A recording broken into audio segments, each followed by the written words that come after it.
सबसे पहले सभी गर्भवती माता को मेरा सादर प्रणाम। हे माता, क्या तू जानती है, इस संसार का सबसे बड़ा चमत्कार तेरे गर्भ में पल रहा है। एक ऐसी दिव्य गर्भ जो केवल एक शरीर को जन्म नहीं दे रही, बल्कि इस धरती पर एक नई चेतना, एक नए चरित्र और एक नए भविष्य का सृजन कर रही है। कहा जाता है कि इस संसार में माँ बनने से बड़ा कोई तप नहीं और माँ की कोख से पवित्र कोई तपोभूमि नहीं। लेकिन क्या आप जानती हैं माता कि जिस समय आपका मन किसी चिंता में होता है, जिस समय आपके विचार डगमगाते हैं या जिस समय आपका हृदय प्रेम और करुणा से भर जाता है, ठीक उसी क्षण आपके गर्भ में पल रहा वो नन्हा सा शिशु उन सभी भावनाओं को अक्षरशः जी रहा होता है। जैसा आप सोचती हैं, जैसी आपकी चेतना होती है, ठीक वैसा ही उस बालक का स्वरूप, उसका स्वभाव और उसके संस्कार बनने लगते हैं। लेकिन आज का प्रश्न ये है कि जब जीवन में चारों तरफ तनाव हो, मन में आशंकाएं हो और बच्चे के भविष्य को लेकर चिंता हो, तब एक माता अपनी कोख को एक मंदिर कैसे बनाए?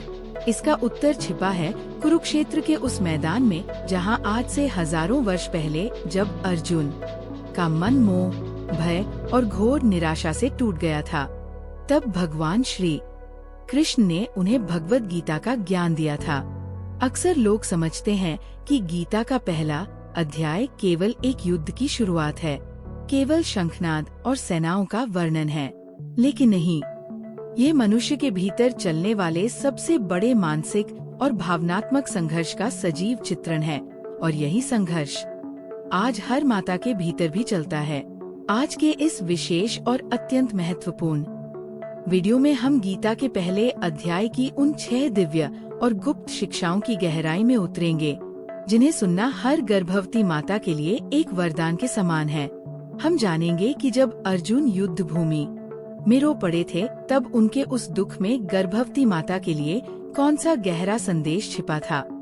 हम ये रहस्य उजागर करेंगे कि कैसे एक भ्रमित मन को सही दिशा देकर आप अपने गर्भस्थ शिशु को एक निडर, विवेकशील और तेजस्वी बालक बना सकती है। आज की ये कथा केवल सुनने के लिए नहीं है, यह आपकी कोख में पल रही उस दिव्य आत्मा के मानसिक, बौद्धिक और सांस्कारिक विकास की वो अद्भुत कुंजी है जो उसे संसार के हर चक्रव्यूह को भेदना सिखाएगी।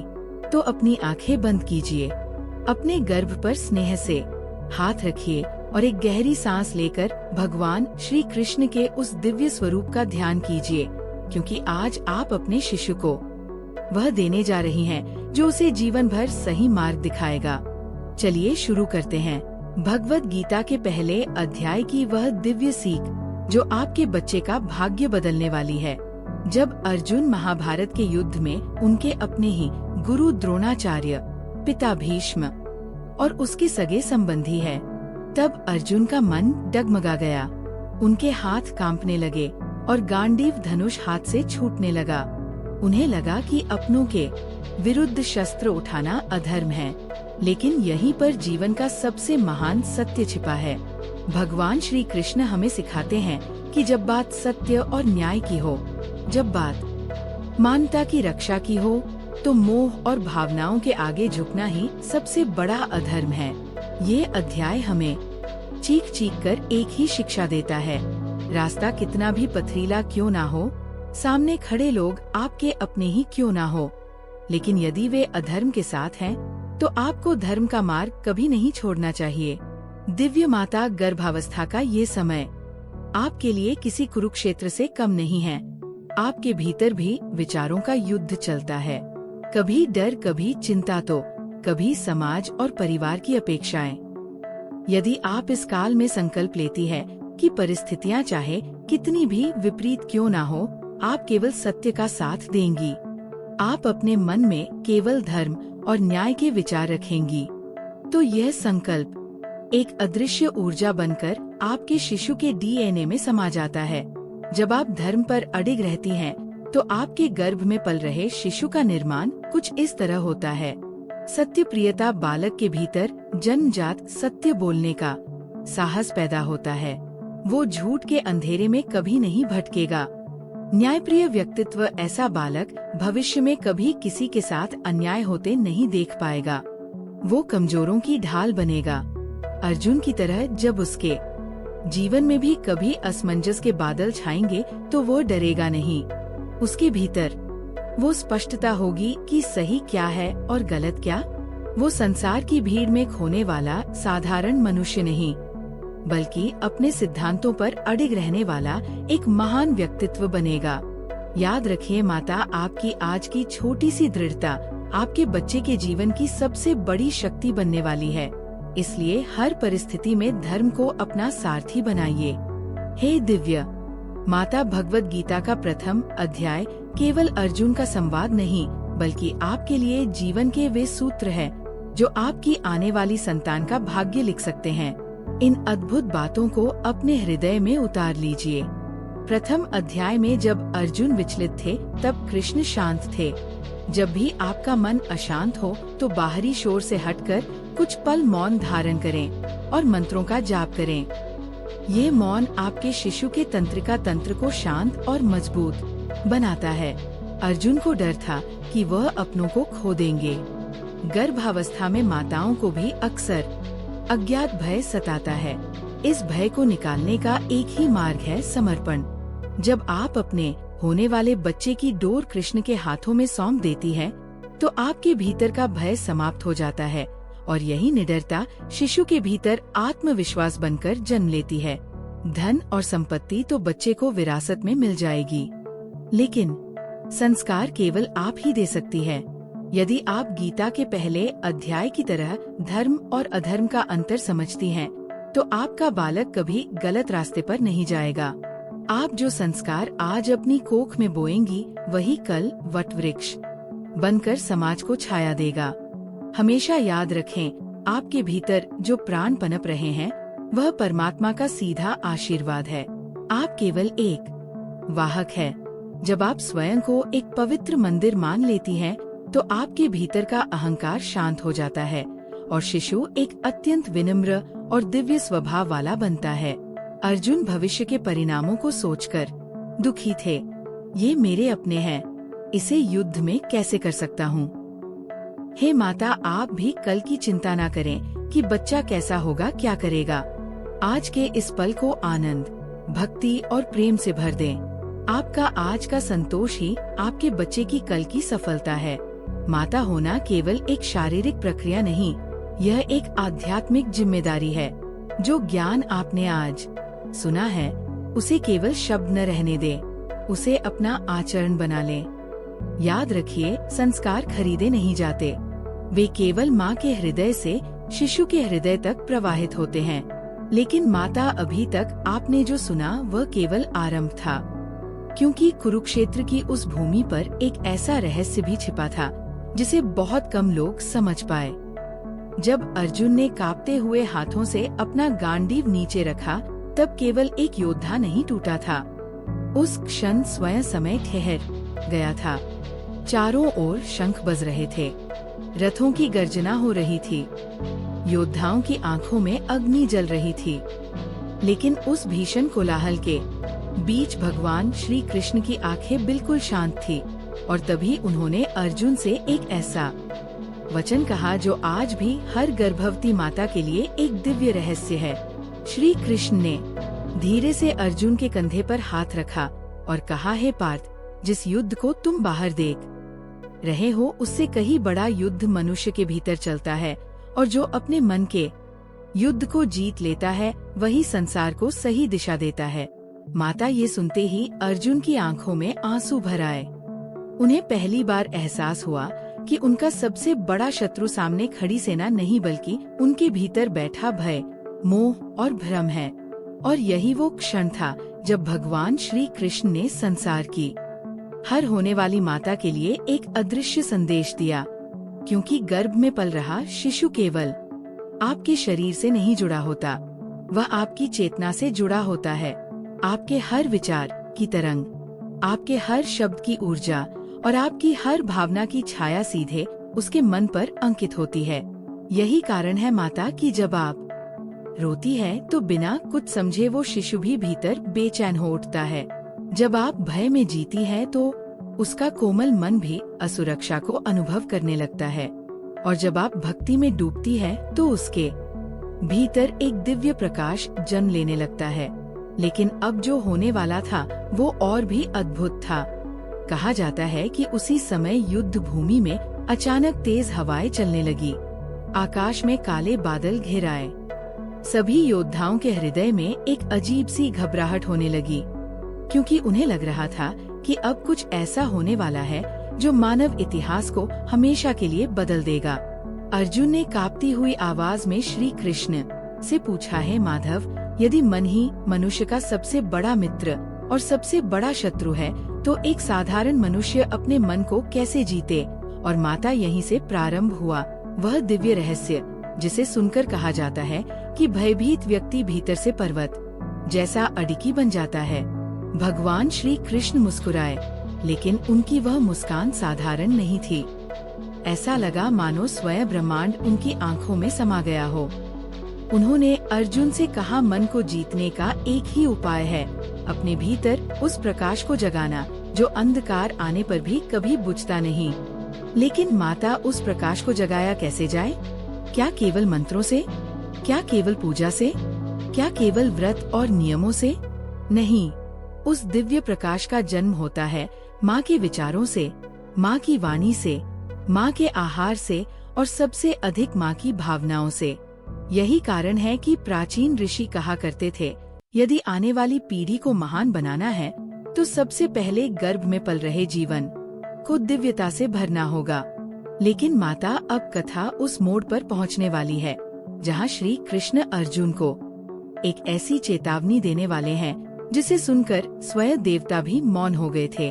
उन्होंने कहा, है पार्थ, संसार में सबसे खतरनाक युद्ध तलवारों से नहीं लड़े जाते, वे युद्ध विचारों से लड़े जाते हैं। और यही कारण है कि गर्भवती माता का हर विचार या तो एक महापुरुष को जन्म देता है या एक भ्रमित आत्मा को। कल्पना कीजिए माता, यदि अभिमन्यु ने अपनी माता सुभद्रा के गर्भ में चक्रव्यूह भेदन की कला सुनी थी, तो आपका शिशु भी इस समय आपकी हर भावना को सुन रहा है। वह शब्दों से नहीं, ऊर्जा से सीख रहा है। इसलिए आज जब आप भगवान का नाम लेती है, जब आप किसी के लिए करुणा महसूस करती है, जब आप क्षमा करती है, तो आपके गर्भ में पल रहा वो नन्हा जीवन धीरे धीरे दिव्यता को धारण करने लगता है। लेकिन यदि उसी समय आपके भीतर क्रोध, द्वेष और निराशा भर जाए, तो वही अंधकार उसके भविष्य की चेतना को भी ढकने लगता है। और माता, अब श्री कृष्ण अर्जुन को वो अंतिम रहस्य बताने वाले थे, जिसे सुनने के बाद अर्जुन फिर कभी पहले जैसे नहीं रहे। उन्होंने कहा, मनुष्य अपने कर्मों से पहले अपने विचारों से बनता है। ये सुनते ही अर्जुन स्तब्ध रह गए, क्योंकि उन्हें समझ आ गया था कि युद्ध जीतने से पहले उन्हें अपने भीतर के भय को हराना होगा। और ठीक उसी प्रकार माता, आपको भी संसार की परिस्थितियों से पहले अपने भीतर के नकारात्मक विचारों को हराना होगा, क्योंकि जिस दिन आपने अपने मन को शांत कर लिया, उस दिन आपका गर्भ एक साधारण स्थान नहीं रहेगा, वह एक दिव्य आत्मा की तपोभूमि बन जाएगा। माता, जब भगवान श्री कृष्ण ने अर्जुन की ओर गहराई से देखा, उनकी आंखों में ऐसा तेज था मानो वे केवल अर्जुन को नहीं, आने वाले युगों की हर माता को देख रहे हो। उन्होंने कहा, है पार्थ, तुम अपने मन के भय को युद्ध समझ रहे हो, लेकिन क्या तुम जानते हो कि एक माता का मन पूरे भविष्य को बदल सकता है? अर्जुन ने आश्चर्य से पूछा, है केशव, एक माता इतनी महान कैसे हो सकती है? श्री कृष्ण मुस्कुराए और फिर उन्होंने एक ऐसी कथा सुनानी शुरू की जिसे सुनकर अर्जुन का हृदय कांप उठा। उन्होंने कहा, बहुत समय पहले एक छोटे से राज्य में एक रानी थी।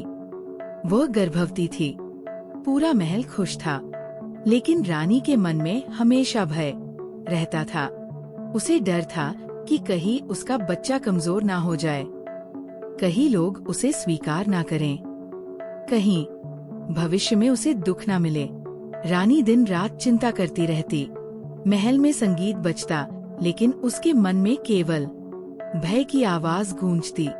धीरे धीरे उसका प्रभाव गर्भ में पल रहे बालक पर पड़ने लगा। जब बालक जन्मा तो वो अत्यंत बुद्धिमान था, लेकिन हर छोटी बात पर डर जाता था, लोगों की बातों से टूट जाता था, निर्णय लेने से घबराता था। एक दिन राज्य के वृद्ध ऋषि ने राजा से कहा, राजन, इस बालक की कमजोरी उसके शरीर में नहीं, उसकी चेतना में है, और उसकी चेतना उस भय से बनी है जिसमें उसकी माता ने गर्भकाल बिताया। माता, ये सुनकर अर्जुन की आंखें फैल गई। तभी श्री कृष्ण ने दूसरी कथा सुनाई। उन्होंने कहा, उसी राज्य के पास एक साधारण सी स्त्री रहती थी। उसके पास ना धन था, ना महल, ना सेवक, लेकिन उसके हृदय में अटूट विश्वास था। वो हर सुबह अपने गर्भ पर हाथ रखकर कहती, मेरे बच्चे, तू भगवान का अंश है, तुझे कोई भय छू नहीं सकता। जब वो भोजन बनाती तो भजन गाती, जब दीपक जलाती तो बच्चे से बातें करती। वो हर परिस्थिति में मुस्कुराती रहती। लोग उसका मजाक उड़ाते, इतनी गरीबी में भी तू खुश कैसे रह सकती है? लेकिन वह केवल इतना कहती, क्योंकि मेरे गर्भ में भविष्य पल रहा है और मैं उसे भय नहीं, विश्वास देना चाहती हूँ। समय बीता और जब उसका पुत्र बड़ा हुआ तो वही बालक पूरे राज्य का सबसे निडर, सबसे दयालु और सबसे तेजस्वी युवक बना। उसने कभी किसी कमजोर को रोते नहीं देखा। वह अन्याय के सामने पर्वत की तरह खड़ा हो जाता। तब लोगों को समझ आया कि महानता महलों में नहीं जन्मती, वह माँ के विचारों में जन्म लेती है। माता ये सुनते सुनते अर्जुन की आंखों से आंसू बहने लगे। उन्हें समझ आने लगा था कि युद्ध केवल बाहरी नहीं होता, हर मनुष्य अपने भीतर भी एक युद्ध लड़ता है। और तभी श्री कृष्ण अचानक शांत हो गए। पूरा कुरुक्षेत्र मौन हो गया, हवा रुक गई, घोड़ों की आवाज थम गई। अर्जुन ने घबराकर पूछा, हे माधव, आप अचानक मौन क्यों हो गए? तब भगवान श्री कृष्ण ने धीरे से कहा, क्योंकि अब मैं तुम्हें वह सत्य बताने जा रहा हूँ जिसे सुनने के बाद मनुष्य कभी पहले जैसा नहीं रहता। अर्जुन का हृदय तेजी से धड़कने लगा। श्री कृष्ण बोले, है पार्थ, संसार में हर बालक जन्म से पहले दो आवाजें सुनता है, एक संसार के भय की और दूसरी अपनी माता की चेतना की। जिस बालक तक भय अधिक पहुंचता है वह जीवन भर स्वयं को कमजोर समझता है, और जिस बालक तक विश्वास पहुंचता है उसे पूरी दुनिया भी नहीं झुका पाती। माता, जरा कल्पना कीजिए, जब आप रात में रोती है और सोचती है कि कोई आपको नहीं देख रहा, तब आपका शिशु आपकी हर धड़कन महसूस कर रहा होता है। जब आप भगवान का नाम लेकर मुस्कुराती है, तब उसके भीतर भी प्रकाश जन्म लेता है। और यही कारण है कि प्राचीन भारत में गर्भवती माता को देवी के समान माना जाता था, क्योंकि वह केवल एक शरीर नहीं, पूरे भविष्य का निर्माण कर रही होती है। दिव्य माता, हम आशा करते हैं कि भगवत गीता के प्रथम अध्याय से जुड़ी ये दिव्य और भावनात्मक सीख आपके हृदय को अवश्य स्पर्श कर गई होगी। आज आपने जो कुछ भी सुना वो केवल एक कथा नहीं थी, बल्कि एक ऐसी पवित्र चेतना थी जो एक माँ के माध्यम से आने वाली पीढ़ी का निर्माण कर सकती है। याद रखिए, माता, आपके विचार केवल आपके नहीं रहते, वे आपके गर्भ में पल रहे उस नन्हे जीवन का भविष्य बन जाते हैं। आपकी मुस्कान उसका आत्मविश्वास बनती है, आपकी भक्ति उसका संस्कार बनती है, और आपका धैर्य उसकी सबसे बड़ी शक्ति बन जाता है। इसलिए हर दिन कुछ पल भगवान श्री कृष्ण का स्मरण कीजिए। अपने गर्भ पर प्रेम से हाथ रखकर अपने शिशु से बात कीजिए। उसे प्रेम, विश्वास और दिव्यता का अनुभव कराइए, क्योंकि गर्भ में दिया गया संस्कार ही जीवन भर उसका मार्गदर्शन करता है।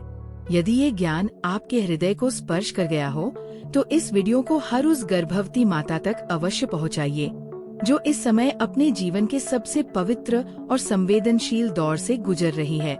क्या पता आपके एक शेयर से किसी माँ का भय दूर हो जाए, किसी शिशु का भविष्य उज्जवल हो जाए, और किसी घर में संस्कारों से भरी एक दिव्य संतान जन्म ले।